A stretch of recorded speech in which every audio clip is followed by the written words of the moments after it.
Teman saya itu dulu dalam keadaan miskin, Kiai. Keadaan miskin. Bahkan dia cerita kepada saya, jangankan punya rumah bagus, rumah tinggal saja masih numpang. Sampai kemudian suatu hari tiba-tiba di malam hari dia sujud kepada Allah dan berkata, ya Allah, berikan saya kesempatan untuk berbuat baik. Jika suatu hari saya dapat rezeki, hal pertama yang akan saya jaga anak yatim dan guru ngaji. Anak yatim dan guru ngaji. Akhirnya beberapa bulan kemudian teman saya ini dapat tumpangan tanah, Kiai. Dapat tumpangan tanah, kemudian di atasnya didirikan rumah yang terbuat dari papan dan daun. Daun apa itu namanya itu? Daun sagu. Sangat sederhana. Tanahnya hanya luas 40 kali 40. Di malam hari kemudian dia berkata kepada Allah dalam sujudnya, ya Allah, berikan saya kesempatan untuk berbuat baik. Kalau nanti saya berhasil, ya Allah, hal pertama yang saya lakukan, saya santuni anak yatim dan guru-guru ngaji. Besok selepas sholat duha, dia datang ke rumah tetangganya dan meminta bibit kelapa sawit. Minta bibit kelapa sawit. Kelapa sawit yang ditanam hanya sekitar 10 pohon di sekitar rumahnya. Atas izin Allah setelah 4 dan 5 tahun panen, Kiai. Panen. Setelah panen pertama dia itu, pertama dia berikan separuhnya kepada anak yatim dan guru ngaji. Dia sendiri tidak ambil. Panen berikutnya terus. Padahal tetangganya itu kalau panen, itu paling satu tandan dia bilang 30-40 kilo. Atas izin Allah, karena dia melakukan amal saleh dengan sawitnya, dia per tandan bisa 60 kilo, Kiai. Per tandan. Setelah 2 tahun, kemudian tanah yang dia tumpangi atas izin Allah mampu dia beli. Masuk 3 tahun kemudian dia beli tanah. Dan semuanya ditanami dengan pohon sawit. Dan dalam hitungan 10 tahun, dia termasuk salah satu pengusaha sawit. Sawit yang dihasilkan per bulan 40 hari dia panen 2 kali. Per 2 kali panen dalam 40 hari dia mampu mendapatkan uang sampai 500 juta. Dan tidak berubah sampai hari ini.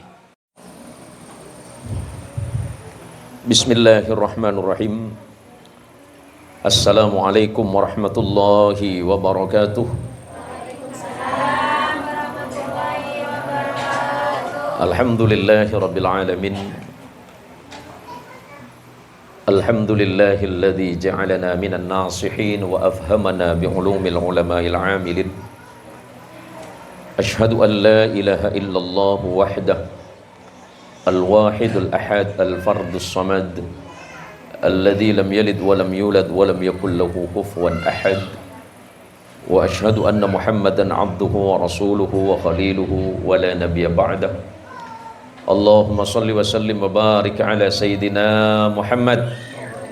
Allahumma salli ala Sayyidina Muhammad. Allahumma salli wa sallim wa barik ala Sayyidina Muhammad wa ala alihi at-tahirin wa ashabihi wa dhurriyyatihi ajma'in. Wa ba'du, yang saya hormati dan saya muliakan, ingkang kula muliakan Kiai Haji Yusri yang dirahmati Allah. Sudah lama saya tidak bertemu dengan beliau ini, Bu. Teman, sahabat sekaligus guru. Sampun dangu nggih. Yai. Sampun dangu, sudah lama kami enggak ketemu. Alhamdulillah. Ini barokah diundang sama abang kelas saya.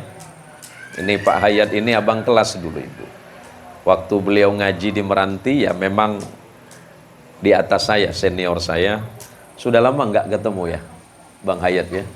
Alhamdulillah ketemu-ketemu sudah punya cucu sepertinya ini. Sudah punya cucu? Banyak apa nempuk, Bu. Yang saya hormati dan saya muliakan pengasuh GPAY Gerakan Peduli Anak Yatim Kalimantan Barat, sahabat baik saya Al-Ustadz Haji Muhdi, mudah-mudahan beliau tetap istiqomah. Yang saya hormati paman saya Al-Ustadz Haji Khotibul Umam, ibu-ibu sekalian, Ini majelisnya, majelis nopo? Ya. Miftahul Jannah. Majelis Miftahul Jannah Ibu ya. Mudah-mudahan Ibu semuanya istiqomah di jalan Allah. Karena yang sulit itu katanya Yayi Yusri tadi bisik-bisik sama kita itu bahwa yang paling sulit dalam amal perbuatan atau dalam amal solih itu adalah istiqomah. Oh jadi? Oh di situ. Waduh, agak repot untuk ngadepin bu ibu penikah. Elang melang pak. Mun sampean nelang susah sebelah mana gula lagi. Sia salah mana apa saya lagi. Bahwa malam hari ini tadi Kiai Yusri sudah cerita bahwa yang paling sulit dalam amal solih itu adalah istiqomah. Saya ingat ucapan Al-Imam Ibnul Qayyim Al-Jauziyah rahimahullahu ta'ala. Beliau mengatakan bahwa a'dhamul karamah luzumul istiqamah. Sesungguhnya kemuliaan yang paling besar itu adalah ketika kita membiasakan amal baik atau istiqamah. Di awal tahun Masihiyah 1 Januari hari ini ya 2024, mari kita saling mendoakan di antara kita. Mudah-mudahan majlis ilmu, majlis ta'lim ini senantiasa istiqomah di jalan Allah. Saya yakin dan percaya ibu-ibu ini adalah orang-orang yang punya niatan baik untuk litalabil ilmi. Punya niat dan tujuan baik untuk menuntut ilmu Allah. Menuntut ilmu Allah itu tidak terbatas oleh waktu. Tidak dibatasi oleh usia. Jangan pernah berpikir, saya sudah sepuh, saya sudah tua, saya sudah punya cucu, ngapain saya masih mencari ilmu. Ilmu itu tidak dibatasi oleh waktu. Siapapun masih wajib dan memiliki kewajiban yang sama untuk mencari ilmu Allah. Mudah-mudahan ilmu yang didapat ini menjadi ilmu yang barokah. Amin. Ini sudah istiqomah 11 tahun nggih, Yai. Sudah 11 tahun ibu-ibu setiap malam Selasa ibu-ibu datang ke setiap rumah-rumah anggota jamaah dengan niat dan tujuan. Tujuannya tidak ada lain untuk mencari ilmu Allah. Tujuan mencari ilmu Allah itu tujuan dasarnya cuma 2. Yang pertama liizalatil jahli wa limardhatillah. Tujuan pertama orang mencari ilmu Allah itu menghilangkan kebodohan. Setelah kebodohannya hilang, yang nomor 2 adalah mencapai ridha Allah yang paling tinggi. Halo ibu, tadi malam bakar-bakar ya? Alhamdulillah. Tadi malam saya nggak sempat bakar-bakar ibu, karena saya sama istri masih ke Wajok Hilir, ada di halaman kantor desa Wajok Hilir sebagai bagian dari sarana dakwah Pak Kadesnya. Jadi kalau tahun-tahun sebelumnya itu Pak Yayi, setiap tahunnya itu kan dangdutan. Jadi alhamdulillah mulai tahun ini dan seterusnya kata Pak Kades dirubah menjadi pengajian sekaligus sholawatan bersama. Apa yang perlu kita persiapkan di masa depan? Apa yang perlu kita siapkan untuk masa yang akan datang?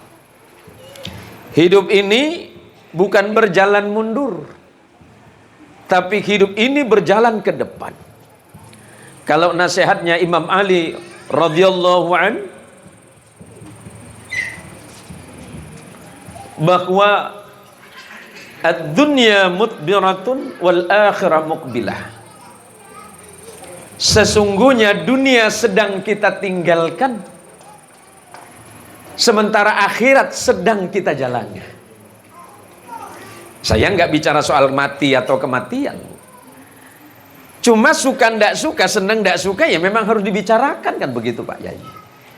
Karena hal yang paling tidak disenangi oleh setiap manusia adalah kematian. Tapi justru di tahun baru tanggal 1 ini, yuk mari kita sedikit mengingat bahwa Allah Subhanahu wa taala pernah menyatakan, Bismillahirrahmanirrahim. Ya ayyuhalladzina amanu taqullah wal tandur nafsum ma qaddamat liqad wattaqullaha innallaha khabirum bima ta'malun. Jadi kata Allah, wahai orang-orang beriman, kira-kira begini, wahai ibu-ibu majelis taklim Miftahul Jannah, bertakwalah kalian semuanya kepada Allah. Insya Allah semuanya fahamlah apa itu takwa.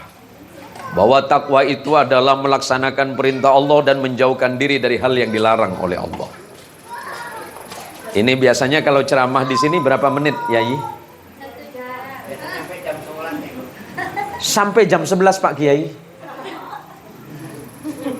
Ya udah, saya sepakat jam 2 nanti kita pulang ya. Ya poten kiat kula bu. Jadi kita tahu sebenarnya takwa itu adalah melaksanakan perintah Allah dan menjauhkan diri dari hal yang dilarang oleh Allah. Tapi dalam perkara ini Imam Ali radhiyallahu an mengingatkan bahwa takwa itu harus meliputi 4 perkara. Yang nomor pertama kata Ali bin Abi Thalib radhiyallahu an, takwa, syarat takwa pertama adalah al-khauf minal jalil. Orang bertakwa itu ya mesti takut saking Gusti Allah. Niki medures danten nggih. Medures aja. Pak campur. Ya udah nanti saya campur bahasanya ya. Saya bisa bahasa Jawa karena manut kalih Pak Yayi Yusri, nanti saya pakai bahasa Jawa. Karena istri saya orang Sunda, saya pakai bahasa Sunda. Karena datuk saya orang Madura, saya pakai bahasa Madura. Karena saya besar di Pontianak, saya pakai bahasa Melayu. Karena tiap hari saya senang makan nasi Padang, nanti saya ngomong Padang. Sekali-sekali nanti saya ngomong Inggris, nggak apa-apa kan Bu? Nanti saya campur pakai bahasa Arab. Insya Allah nanti bonusnya pakai bahasa Korea. Emang pakai bisa bahasa Korea yang mana? Encana. Jadi kata Imam Ali, yang pertama al-khauf minal jalil. Orang bertakwa kepada Allah mesti takut kepada Allah. Sekecil apapun takutnya kepada Allah. Orang yang merasa takut kepada Allah, kehidupannya niscaya selalu merasa berhadapan, selalu dilihat, selalu dipandang oleh Allah, selalu diawasi oleh Allah. Kalau rasa itu timbul dalam hati, maka hati-hati hidupnya. Pertama, lidahnya dijaga dari membicarakan hal-hal yang tidak penting. Sebab kata Imam Abdul Hasan Sadili, kalau orang itu sedang dicintai Allah, maka Allah menjauhkan dia dari perkara yang tidak penting. Syarat yang kedua di dalam takwa adalah al-imanu bit-tanzil. Beriman kepada Al-Quran yang Allah turunkan kepada Rasulullah Muhammadin sallallahu alaihi wasallam. Setiap hari, setiap waktu kita senang baca Quran. Kalau orang senang baca Quran, dia bukan menjaga Quran, tapi dia sedang dijaga oleh Al-Quran. Al-Quran itu obat. Siapa hidup ini yang tidak gelisah? Hidup siapa hari ini yang tidak pernah gelisah? Manusia mana hari ini yang tidak pernah galau? Manusia yang mana yang tidak pernah kacau pikirannya? Maka Allah turunkan obatnya. Bismillahirrahmanirrahim. Wa nunazzilu minal Qur'ani ma huwa shifaa'un wa rahmatul lil mu'minin wa la yazidudz zalimina illa khasara. Dan sebagian dari Al-Quran yang Allah turunkan itu adalah obat. Obat penenang hati bagi kita yang selalu gelisah. Hari Senin mulai gelisah. Sembuhnya nanti hari Jumat. Karena besok Sabtu. Mulai dari subuh deg-degan. Yang dihitung gajian suami. Selalu gelisah.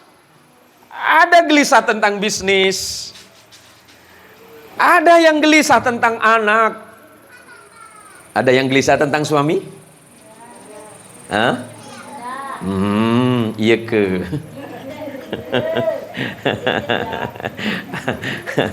Candeng matur macam tak masuk akal. Gelisah, Bu. Maka Allah menurunkan obat Quran. Bukankah Nabi kita Muhammadin sallallahu alaihi wasallam kehidupannya adalah Al-Quran, akhlaknya adalah Quran, ucapannya adalah Al-Quran, perbuatan beliau adalah Al-Quran? Maka kita wajib meniru dan mencontoh kehidupan Nabi kita Muhammad sallallahu alaihi wasallam. Ibu satu hari biasa baca Quran berapa juz, Ibu? Ibu?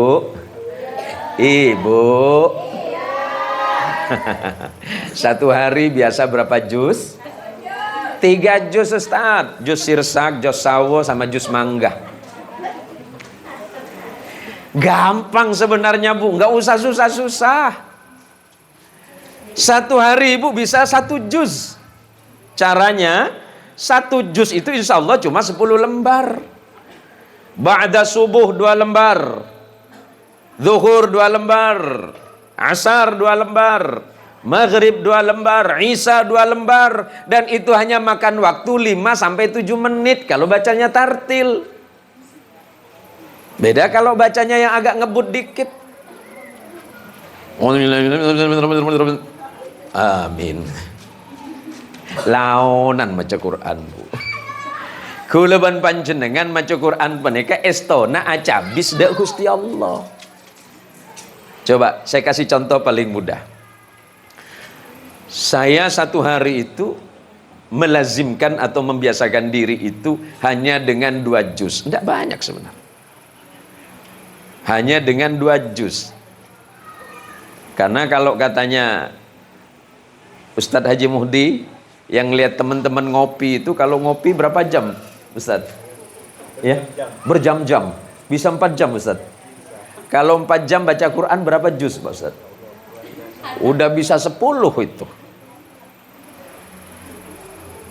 Yang ketiga syarat takwa itu kata Imam Ali, ar-ridha bil qalil.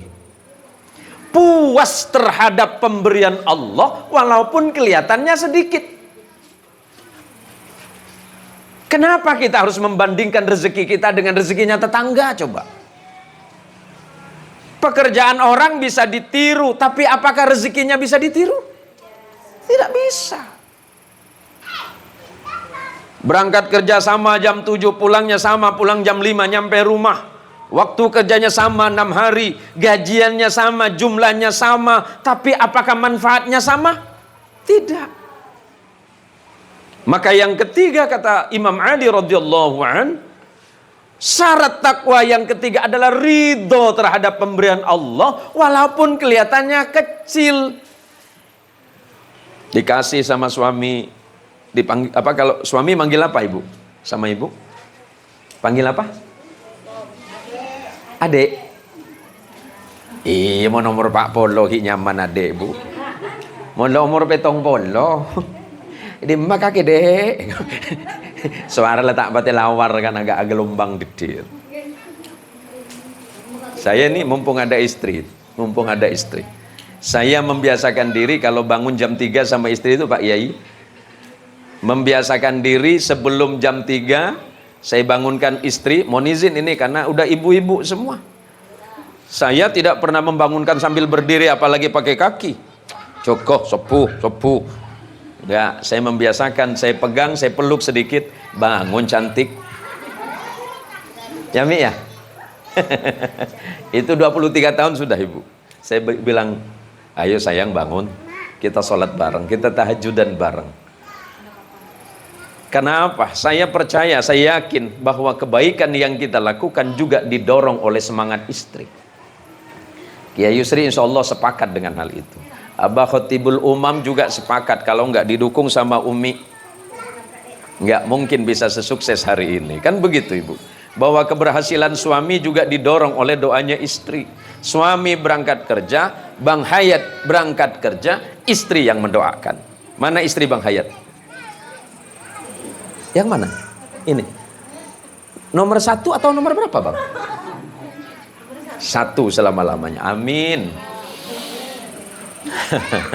Yang kok macam tak pati percaya ya Bang. Yang kok alek junior sampean Bang. Loki atau karya Ustaz Hina. Yang nomor 4 syarat bertakwa kepada Allah kata Imam Ali. Yang nomor 4 isti'dadun birrahil, mempersiapkan diri menghadapi kematiannya. Mati itu bukan soal umur. Malaikat nggak pernah nanya, fulan, Ustadz Haji Muhdi, berapa umurmu? Enggak, malaikat tidak tanya itu. Mati tidak persoalan apakah sakit, apa sehat. Kadang sakitnya lama, masih terus hidup. Kadang enggak sakit, malah meninggal. Kenapa harus mempersiapkan diri menghadapi kematian? Karena kematian itu begitu cepat. Dan enggak pakai pamitan. Kalau mati itu mesti pamitan, 2 tahun sebelumnya kita bisa siap-siap.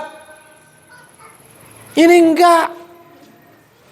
Kalau firman Allah, idza jaa ajaluhum la yastakhiruna sa'atan wa la yastaqdimun.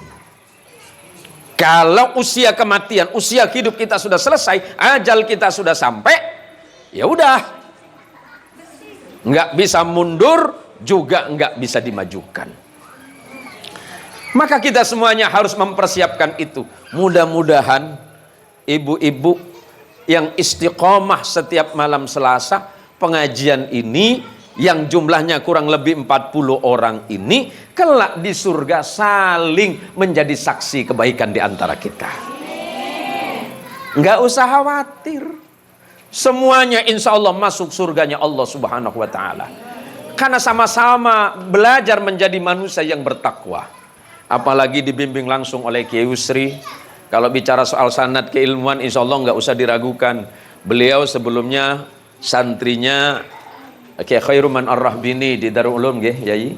Setelah itu kemudian beliau tindak atau berangkat ke Lirboyo sampai tahun 2000, tahun 2000 baru pulang Pontianak, kemudian mendirikan pondok pesantren. Kenapa mencari ilmu terhadap guru itu penting, Bu? Kualitas guru itu penting. Kalau hari ini ibu mau belajar gampang. Tinggal buka HP, cari YouTube sama Facebook. Nanti ketemu namanya Ustadz Zain Muhsin. Yang ini. Tapi apakah itu lebih baik? Lebih baik langsung ketemu sama Kiai Yusri. Karena sanadnya jelas. Berguru kepada Kiai Khairuman, Kiai Khairuman berguru kepada ayahandanya Kiai Ali Rahbini.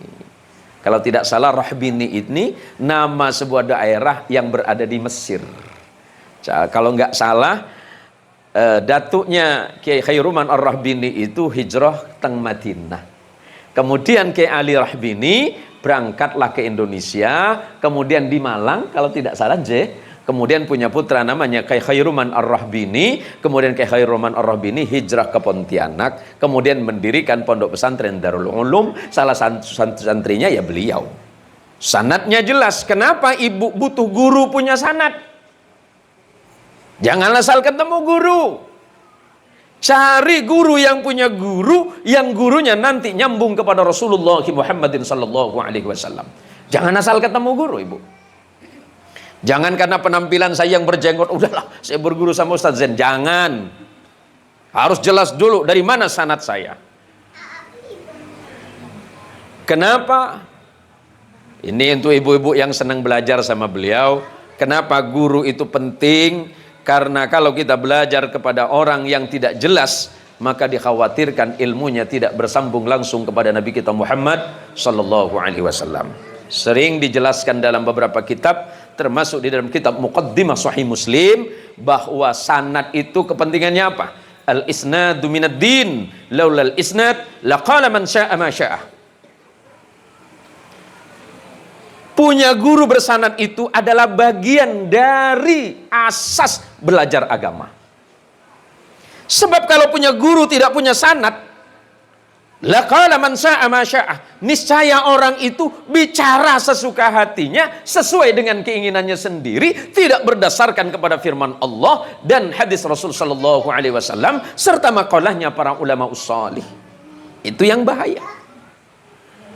Dan jangan pernah merasa puas. Alhamdulillah, saya sudah pintar. Jangan. Saya sudah bisa. Jangan.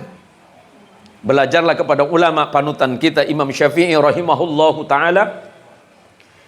Imam Syafi'i itu berguru kepada Imam Malik. Imam Malik itu di Madinah. Padahal Imam Syafi'i itu lahirnya di Palestina, yang hari ini sedang konflik. Imam Syafi'i lahirnya di Gaza. Imam Syafi'i lahirnya di Palestina, di Gaza. Tapi kemudian beliau belajarnya kepada Imam Malik. Imam Malik di Madinah. Sedangkan Imam Ibnu Hajar Asqalani lahirnya bukan di Palestina, tapi di sebelahnya, di Asqalon, yang hari ini menjadi negara bagiannya Israel. Disebut dengan Asqalan. Orang Yahudi menyebutnya Asqalon. Disitulah Imam, seorang ahli hadis yang bernama Imam Ibnu Hajar Al-Asqalani itu lahir. Nah sekarang Imam Syafi'i juga punya guru, salah satu di antaranya selain Imam Malik adalah Imam Waqi'. Imam Syafi'i itu alim luar biasa, Ibu. Tapi suatu hari Imam Syafi'i datang kepada gurunya Imam Waqi', dan beliau berkata, "Syakautu Waqi' bihifdi." Aku datang menemui guruku Imam Waqi', dan kemudian aku mengeluhkan tentang hafalanku yang begitu lemah. Padahal Imam Syafi'i itu hafalannya luar biasa. Kitab Muwatta yang mengandung ribuan hadis sudah beliau hafal. Al-Quran umur 7 tahun sudah hafal. Dan ribuan hadis sudah beliau hafal. Tapi beliau masih datang kepada gurunya Imam Waqi' dan berkata, "Sakautu Waqi' bihifdi." Aku datang kepada guruku Imam Waqi', kenapa hafalanku lemah? Apa nasihat Imam Waqi'? Fa arsadani bitarkil ma'asi. Kemudian guruku Imam Waqi' menasihatiku agar aku meninggalkan maksiat kepada Allah. Allahumma sholli ala Muhammad. Maksiat kepada Allah mudah taubatnya, Bu. Astaghfirullah, astaghfirullah, astaghfirullah. Taubatnya karena kita salah melanggar aturan Rasulullah, tinggal meminta bertaubat kepada Allah dan memperbanyak salawat kepada Nabi. Lantas bagaimana kalau kita salah kepada sang guru? Yang rumit itu bukan salah sama Allah. Yang rumit itu salah kepada sesama manusianya. Betul enggak, Bu? Repot mun salah pada manusia, Bu. Mun salah ke pangeran, dosana seebuk, seebitong tahu betul ya Allah. Dosanya yang 1000, yang dihitung oleh Allah taubatnya walaupun 1 kali. Tapi kalau sama manusia, benernya 1000. Kalau sama manusia benernya 1000, yang dihitung salahnya yang 1. Bocot toh. Itulah, coba ceritaan menatokar ben lagi nah. Kejadian 15 tahun kayak enak toh. Pakai lombok ego. Bila 15 tahun roh ego. 15 tahun kayak paham, Bu? Paham jenengan? Bahasa Madura mboten paham nggih? Ya pun, saya pindah bahasa Indonesia. Kita salah sama suami, ibu salah sama suami 10 tahun yang lalu, bitong tobi lagi. Pakai lombok mari salah engkau 10 tahun. Apalagi salah sama tetangga. Maka malam ini saya terima kasih kepada Kiai Yusri yang sudah memberikan saya waktu untuk menyampaikan sesuatu hal kepada ibu-ibu sekalian. Mudah-mudahan ini manfaat. Mudah-mudahan ini manfaat dan barokah di jalan Allah Subhanahu wa taala. Ibu yang punya anak di pondok pesantren, entah di sini di pesantrennya Habib Hasan ataupun di pesantrennya beliau, jaga anak-anaknya dengan doanya, Bu. Jaga anak-anak kita dengan doa terbaik. Malam-malam sujud kepada Allah. Ya Allah, saya punya anak di pondok pesantren, bukakan pintu hatinya, ya Allah, mudahkan mencari ilmu-Mu, ya Allah, jauhkan dari perkara-perkara yang buruk. Pun juga doakan suaminya, ya Allah, saya memintakan ampunan untuk suami saya, ya Allah, jangan dibalik karena benci dengan suami, ya Allah, mantertang laki laku tetandungi jalannya. Jangan. Doakan yang baik-baik saja, maka insya Allah rumah tangga kita menjadi rumah tangga yang diridhoi oleh Allah Subhanahu wa ta'ala. Maka kata Allah di awal yang saya bacakan tadi, wal tanzur nafsum ma qaddamat lighad. Lihatlah kejadian hari kemarin, persoalan kemarin dalam hidupmu, kata Allah, kesalahanmu di masa lalu perbaiki. Sesungguhnya manusia siapapun itu orangnya pasti tidak mungkin dapat merubah masa lalunya. Tapi sungguh Allah memberikan kesempatan untuk memperbaikinya di masa yang akan datang. Ini walaupun ibu-ibu 40 orang udah tetap semangat saja, ibu. Enggak usah khawatir. Soal ridha Allah, soal rezeki dari Allah itu mudah. Kenapa banyak orang tapi hidup rezekinya banyak tapi tidak bahagia? Kenapa ada di antara manusia-manusia yang jabatannya tinggi tapi dia tidak menemukan ketenangan dalam hidupnya? Ternyata Allah sudah mengatakan Bismillahirrahmanirrahim, wa man a'rada 'an dzikri fa inna lahu ma'isyatan dhanka wa nahsyuruhu yaumal qiyamati a'ma. Dan barang siapa yang berpaling dari Al-Quran, dan barang siapa yang berpaling dari Allah, barang siapa yang berpaling dari ajaran agama Allah dan Rasulullah, maka Allah jadikan kehidupannya sempit. Apa hidup yang sempit? Uang banyak tapi sakit-sakitan. Yuk Bu, milih banyak uang atau sedikit? Bang Hayat, istri sampian jawabannya paling kencang ini. Nampaknya masalah dengan keuangan ini. Kalau ibu punya masalah dengan keuangan, tinggal ibu tanya sama Ibu Hajah. Siapa lupa Umi? Ibu Hajah Weni. Banyak uangnya itu kelihatan itu. Kalau istri saya itu sedikit uangnya, ketahuan. Karena saya yang pegang uang. Yuk Bu, milih kaya apa miskin? Oh, sedung-sedung hari-hari. Milih kaya apa miskin? Aduh lah pada bentang bini re. Mentuan aku pada lain saya bentak Allah. Allahumma rzuqna rizqan katsira. Ya Allah, minta rezeki saya banyak ya Allah. Yuk pilih. Apakah banyak uang tapi sakit atau enggak punya uang tapi sehat? Iya ke? Banyak uang tapi sakit atau uangnya sedikit tapi sehat? Baik. Mau kaya tak bahagia atau miskin bahagia? Ya mau yang kau mau lihat lah. Mepah dua macam dia. Pele, Bu. Kalau ibu pengen hidup miskin tapi bahagia, saya doakan malam ini mudah-mudahan hidupnya miskin. Daripada soki tapi sakit. Bodoh tetangga saya pesena banyak. Panitanya ki di mana kakek? Di Malaysia. Arab ah. Sakit obat itu. Pesen sih banyak tade. Makan dia pesen telur kardus pun sakit tak cukup, Bu. Bodoh saya pandeteng. Sakit apa kakek? Bi dokter engkau tak berkingakan. Loh, mata beki. Iya. Anu mau ngakan daging, kalau makan pakai daging katanya tensi darah saya naik. Oh. Datang lagi ke dokter yang satu. Dokternya bilang, mulai besok jangan makan yang berlemak dan bersantan. Ngapa pula? Nanti ibu akan mengalami satu kondisi penyakit. Apa Mi? Namanya Mi? Kebanyakan itu? Bukan kolesterol, Bu. Yang kebanyakan makan santan, ada lemak dalam darah?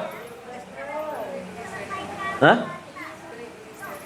Aduh, cek repot bahasa kedokteran. Nah, engkau sih tahu cuma lenggap lengan lah. Hah? Darah tinggi lain boleh, aja mulai tandi PC sekali juang. Ampo pak kikir to neng jok. Aja berarti ketemu oh tandi PC gua. Are neng kikir to lagi naik. Yuk. Ada orang yang sedikit uangnya bahagia dia. Karena memang kata Allah, orang yang lupa kepada Allah, lupa salatnya, lupa zikirnya kepada Allah, lupa untuk ibadah kepada Allah, fa inna lahu ma'isyatan dhanka. Allah jadikan hidupnya sempit, susah, ruwet, banyak masalah. Itu di dunia saja kata Allah.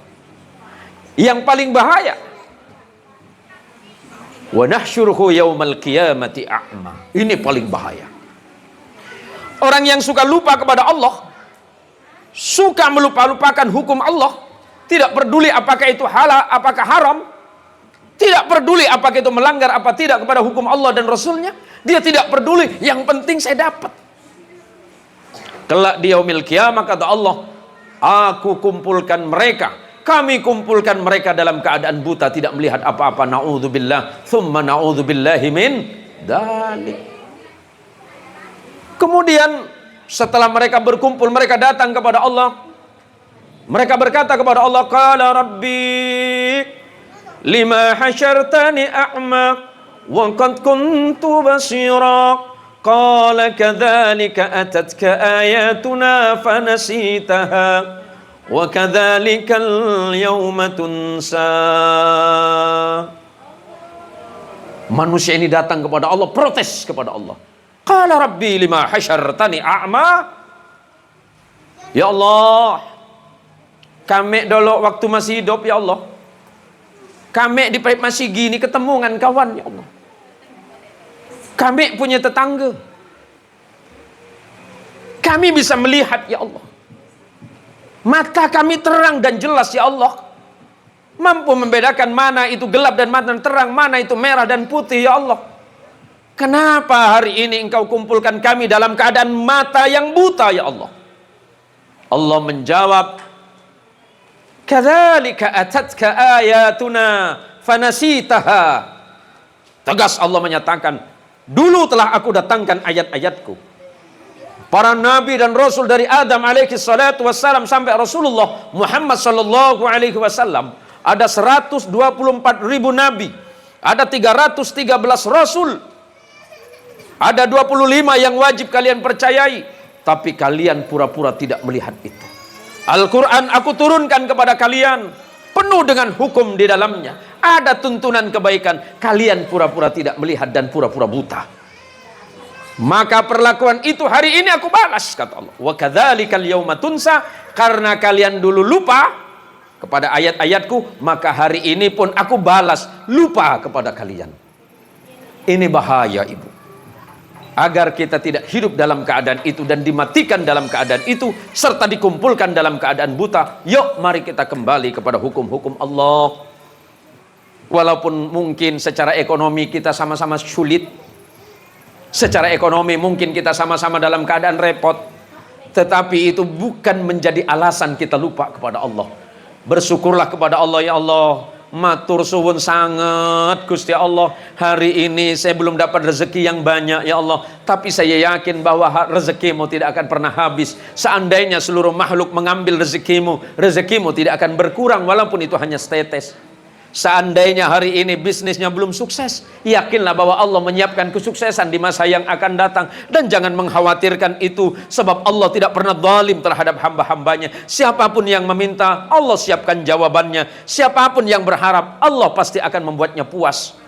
Dengan catatan bahwa hidup dan dalam kehidupan kita, setiap usaha yang kita lakukan semuanya harus disandarkan kepada Allah Subhanahu wa ta'ala. Setiap suami mau berangkat kerja, suami berdoa kepada Allah. Berangkat melangkahkan kaki dari rumah, ucapkan bismillah tawakkaltu 'ala Allah, la haula wala quwwata illa billah. Istri di rumah ambil air wudhu, hamparkan sajadah, salat, sujud kepada Allah, doakan suami, ya Allah tuntun suamiku ya Allah, jangan sampai dia jatuh kepada perkara yang kau haramkan. Seandainya dia jatuh kepada perkara yang haram, tolong tegur suami saya ya Allah. Daripada uangnya banyak tapi kami tidak bahagia, persoalannya sederhana ya Allah. Hidup ini soal waktu, bukan masalah sedikit atau banyak, tapi seberapa pandai kita bersyukur terhadap nikmat dan pemberian Allah.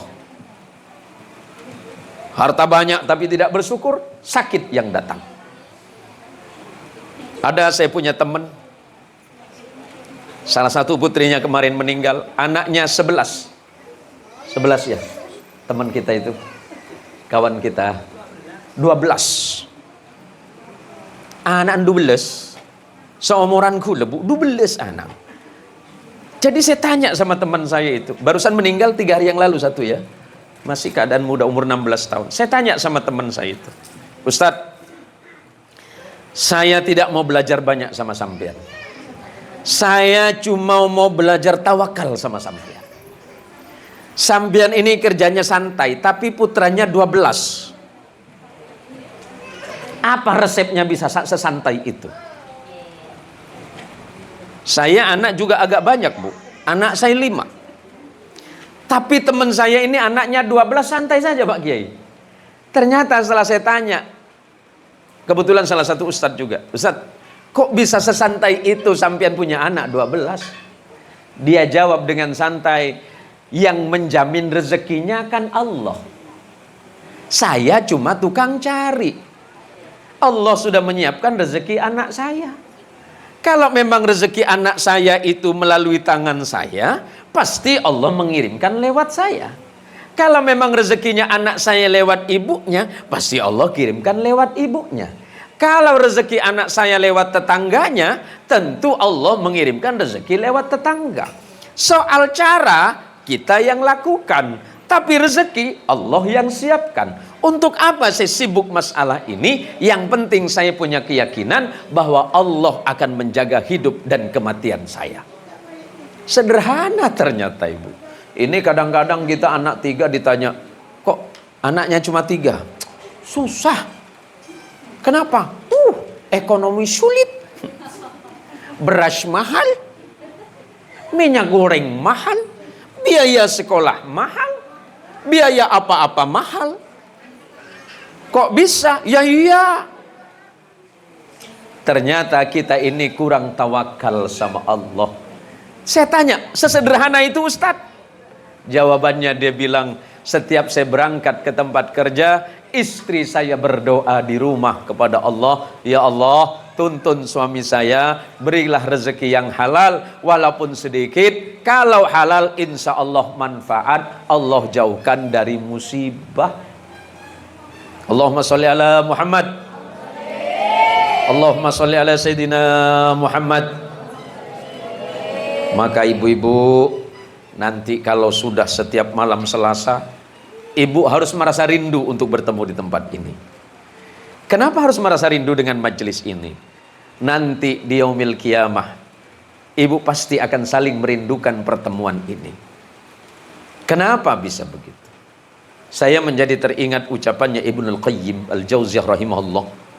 Kalau engkau berada di majelis ilmu, saling melihatlah di antara sesama. Saling lihat. Oh, tapi jangan lihat kerudungnya.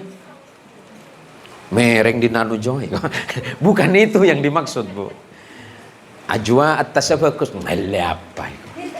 Cengaju kredit dan ma tahu. Yang kau seneraki. Benih aja ya, Bu. Benih aja ya. Ibu Hajawa ini paham?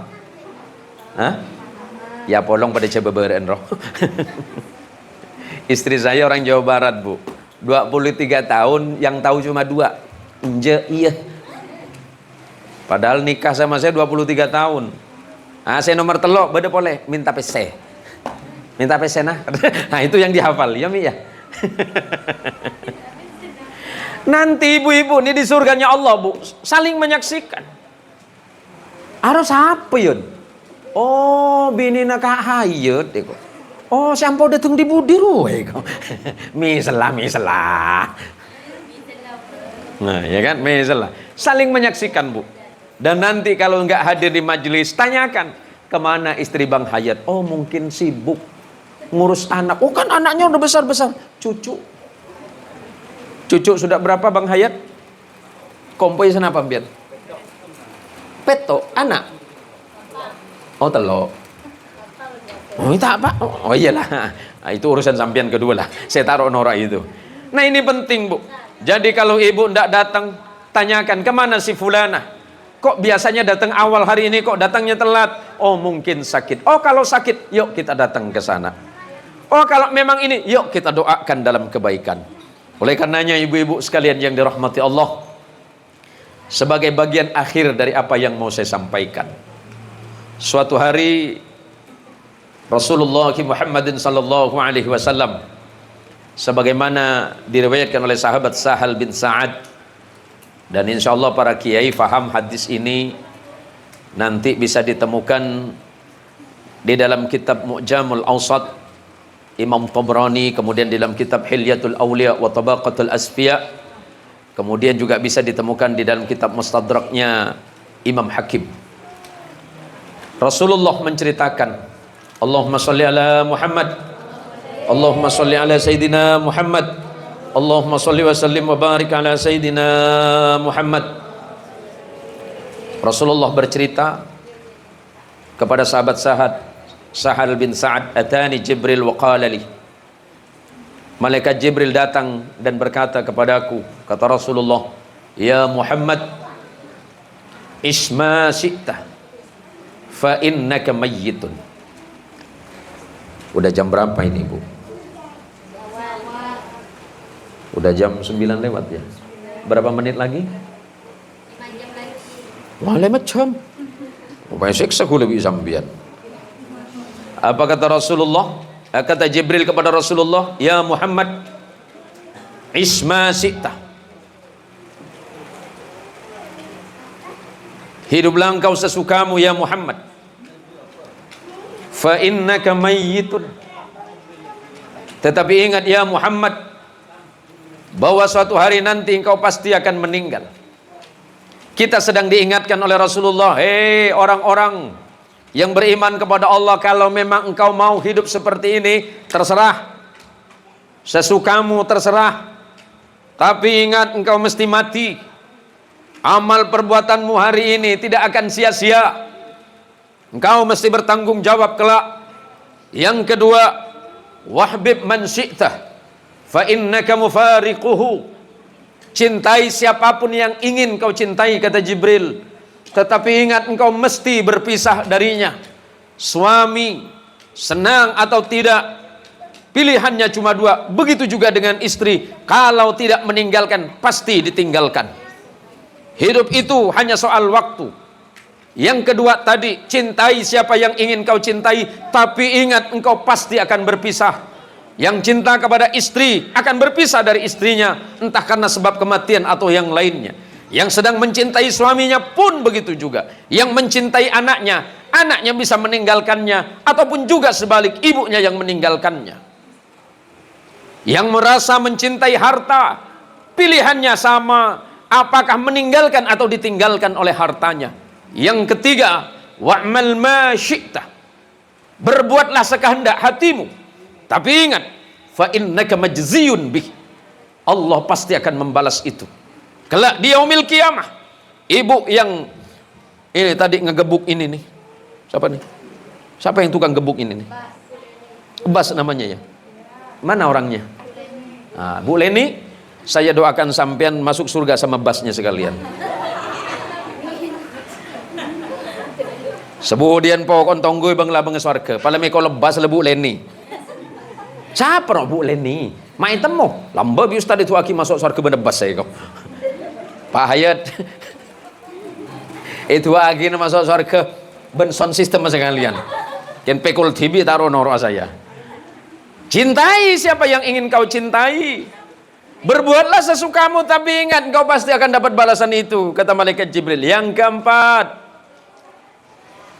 wa'alam ya Muhammad, ingatlah dan ketahuilah ya Rasulullah Muhammad, anna syarafal mu'min, sesungguhnya kemuliaan seorang mukmin tergantung qiyamuhu bil lail, tergantung sujudnya kepada Allah di malam hari. Apakah dia senang tahajud apa tidak? Apakah dia senang sujud malam kepada Allah apa tidak? Itulah yang menentukan derajatnya di sisi Allah. Kalau orang itu senang sujud, tanya sama Keyus, tanya sama Ustadz Muhdi, insya Allah yang senang sujud malam dimudahkan urusannya oleh Allah. Selalu Allah kasih jalan. Yang terakhir, wa'izzuhu, sementara kehormatan seorang mukmin, istighna'uhu 'anil nas, tergantung apakah dia menggantungkan keinginannya kepada manusia ataukah dia menggantungkan harapannya hanya kepada Allah semata. Manusia itu hanya sebab, sementara ketetapan itu datangnya dari Allah. Kalau kita sudah lebih banyak yakin kepada Allah, lebih menggantungkan harapan hidup kita kepada Allah, insya Allah Allah akan mudahkan segala urusan hidup kita, lebih-lebih urusan akhirat kita kelak nanti. Amin ya rabbal alamin. Yang terakhir, karena ini tahun baru, walaupun ini tahun baru Masehi, inilah uniknya Islam, Bu. Karena hitungan Masehi ini dihitung dari perjalanan matahari. Dan tahun baru Islam dihitung dari perjalanan bulan. Matahari dan bulan di dalam Islam itu menjadi patokan. Sholat ditentukan oleh matahari. Kalau orang mau sholat, oh ini sudah masuk zuhur belum, ditentukan oleh posisi matahari. Apakah ini sudah masuk subuh apa tidak, tergantung pada posisi matahari. Tetapi bulan bukan menentukan posisi sholat atau waktu sholat, tetapi menentukan posisi waktunya berpuasa dan waktunya haji, serta boleh zakat apa tidak. Nah ini penting Bu, ternyata Islam adalah agama yang sangat paripurna. Islam adalah ajaran yang sangat luar biasa. Hal-hal yang menyangkut hukum-hukum Allah sudah begitu lengkap di dalam Al-Quran. Kemudian disempurnakan penjelasan-penjelasan Al-Quran di dalam hadis Rasul Sallallahu Alaihi Wasallam. Biar lebih mudah lagi, datang para ulama, para kiai yang menjelaskan Al-Quran dan hadisnya. Maka ibu-ibu sekalian yang dirahmati Allah, selepas ini perbanyaklah bersedekah. Nah ini karena di sini ada GPAY ini biasanya selalu kasih santunan. Malam ini juga ya Haji. Mudah-mudahan Allah permudah urusan haji, Allah gampangkan urusannya, dan Allah kabulkan seluruh hajatnya. Dan yang tidak kalah pentingnya adalah panjang usia yang barokah haji. Karena ibu yang mau nyumbang untuk anak-anak yatim, apa kata Nabi Sallallahu Alaihi Wasallam? Ana wa kafilul yatimi hakada. Ana wa kafilul yatimi fil jannati hakada, kata Nabi. Aku dengan orang yang menanggung anak yatim nanti di surga seperti ini. Fa'asara bis sabab wal wusta. Kemudian Rasulullah memberikan isyarah antara jari telunjuk dan jari tengah. Wa farraja bainahuma. Kemudian Rasulullah merenggangkan antara keduanya sedikit saja. Ibu yang menyisihkan rezeki walaupun 1.000, 2.000, 3.000, ibu kelak akan bertemu dengan Nabi kita Muhammad Sallallahu Alaihi Wasallam. Dan yang menjamin itu Rasulullah. Kalau yang menjamin Rasulullah, tidak ada keraguan dan syakwa sangka di dalamnya. Saya punya teman itu di Kabupaten Ketapang. Saya kalau ingat ceritanya itu hari ini suka sedih tapi juga senang ibu. Teman saya itu dulu dalam keadaan miskin, Kiai. Keadaan miskin. Bahkan dia cerita kepada saya, jangankan punya rumah bagus, rumah tinggal saja masih numpang. Sampai kemudian suatu hari tiba-tiba di malam hari dia sujud kepada Allah dan berkata, ya Allah, berikan saya kesempatan untuk berbuat baik. Jika suatu hari saya dapat rezeki, hal pertama yang akan saya jaga anak yatim dan guru ngaji. Anak yatim dan guru ngaji. Akhirnya beberapa bulan kemudian teman saya ini dapat tumpangan tanah, Kiai. Dapat tumpangan tanah, kemudian di atasnya didirikan rumah yang terbuat dari papan dan daun. Daun apa itu namanya itu? Daun sagu. Sangat sederhana. Tanahnya hanya luas 40 kali 40. Di malam hari kemudian dia berkata kepada Allah dalam sujudnya, ya Allah, berikan saya kesempatan untuk berbuat baik. Kalau nanti saya berhasil ya Allah, hal pertama yang saya lakukan, saya santuni anak yatim dan guru-guru ngaji. Besok selepas sholat duha, dia datang ke rumah tetangganya dan meminta bibit kelapa sawit. Minta bibit kelapa sawit. Kelapa sawit yang ditanam hanya sekitar 10 pohon di sekitar rumahnya. Atas izin Allah setelah 4 dan 5 tahun panen, Kiai. Panen.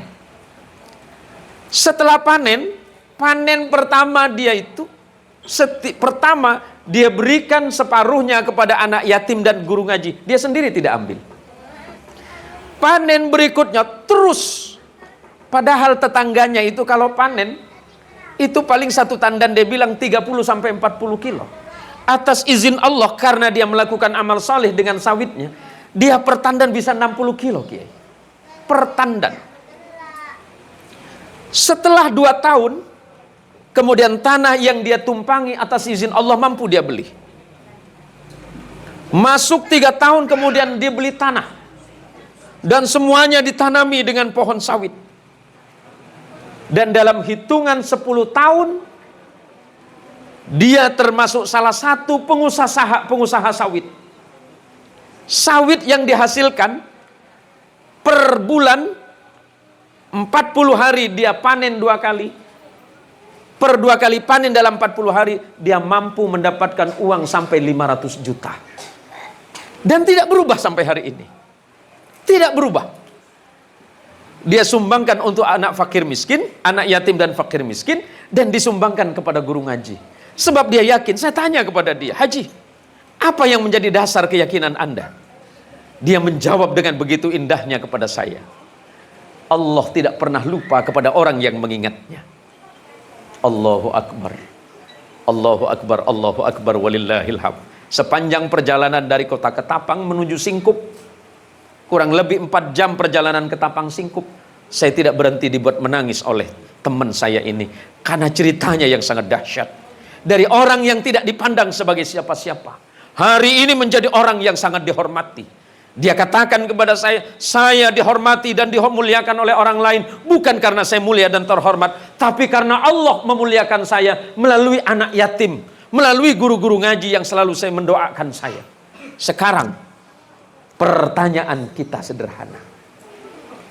Sudahkah kita seperti itu? Sudahkah kita menyisihkan rezeki? Pernahkah ketika kita makan yang enak kita ingat kepada fakir miskin? Sementara keadaan kita dalam keadaan kenyang dan kita selalu mengeluh. Ya Allah, ini kurang nih. Suami datang, ini masih kurang ini, tambah lagi. Padahal di luaran sana masih banyak orang yang hari ini belum tentu makan dan dalam keadaan kesusahan dan kesulitan. Mereka bahkan menangis kepada Allah, ya Allah, bagaimana caranya saya mendapatkan makan hari ini? Dan kita yakin tidak peduli akan itu. Kita lebih peduli kepada diri kita sendiri. Kita lebih peduli kepada anak kita. Kita lebih peduli kepada keluarga kita. Tapi kita tidak begitu sulit untuk peduli kepada orang-orang yang tidak beruntung secara ekonomi. Mudah-mudahan ini hanya sekedar motivasi dan pengingat bagi kita. Semoga kita tetap mencintai agama Allah ini, mencintai ajaran Rasulullah Muhammad sallallahu alaihi wasallam, mencintai Al-Qur'an, mencintai ilmu ini, mencintai anak yatim, mencintai orang salih dengan segala ilmu dan kesolehannya. Mudah-mudahan ibu-ibu selalu istiqamah berangkat dari rumah untuk hadir setiap malam Selasa di majlis Miftahul Jannah ini. Insyaallah melalui barakah Miftahul Jannah kita kelak akan dikumpulkan dengan baginda Rasulullah Muhammadin sallallahu alaihi wasallam, dikumpulkan dengan orang salih, dikumpulkan dengan Kiai Yusri kelak di yaumil kiamah, dan dikumpulkan dengan guru-guru beliau baik yang di Darul Ulum maupun yang ada di Lirboyo. Terima kasih. Ini saja yang bisa saya sampaikan untuk ibu-ibu sekalian. Mudah-mudahan ibu-ibu rezekinya ditambah oleh Allah, anaknya juga nambah, amin. Macam lemah, amin. Jangan takut bu, jangan takut, minta banyak. Minta anak paling didik 11. Cik banyak 11 cukup bu. Oke, kula setretanan lemak. Kula setretanan lemak ni kehebat dereng bini bu. Ni kehebat ibu. Tatang ke kula pani kelambe anak 22. Lillah 22 kiai. Sampai tak nang ngetelak mata ari bini na bu. Cak pananan raja didik ngandung boleh. Bi gue tanya ki, pasera kayak mantuan bungso nah. Ketemen boleh, nih ke mantuan alien bungso. Ketemen boleh, mantuan nih ke pasera alien bungso nah boleh. Macam di gue lah, macam di dupopo. Engki kayak Yusri, anak 22. Bi gue tanya ki, paling senang musim napa mantuan? Musim langsat. Anak mantuan Malaysia kilo cokop. Saya sosa pun musim derian cong. Biasa, ini cuma ngiding bau nak kapi lah ini. Akhirnya bingko bunuh mina kapi tacin nedrian malole kapi. Le ni ke anak si dulekor ni ke kiai, makin orang sukses saja. Sukses saja. Tetapi makin saya tirato ibu. Cuma dulekor anak dulekor bitungnya berarti senapa tahun tak ngetela mata hari bang. Anak 22 Pak Kiai, berarti 30 tahun tak nemu hari ngaragai. Tapi hebatnya yang paling luar biasa ketika saya tanya sama Umi ini, ibunya ini, istrinya ini, kok bisa Allah nitipkan rahim yang luar biasa ke sampian? Jadi seorang ini ketunging tak pati lebur. Rembi pada kelihatan ikhlas saja pun. Yang kita lah 22. Lillah 22 kiai. Tapi ini kemudian menjadi keyakinan saya, ya Allah, Allah luar biasa membagi nikmat dan membagi rezeki termasuk kepada orang ini. Semoga Allah merahmati kita semuanya dan mudah-mudahan dipertemukan di majelis Miftahul Jannah yang akan datang. Semoga majelis ini senantiasa mendapatkan barokah dan pertolongan dari Allah. Terima kasih, matur ngapunten Yai. Kalau apa yang saya sampaikan banyak khilaf, banyak kurang, semata-mata itu karena keawaman saya. Hadanallahu wa iyyakum ajma'in. Wallahul muwaffiq ila aqwamit thariq. Assalamualaikum warahmatullahi wabarakatuh.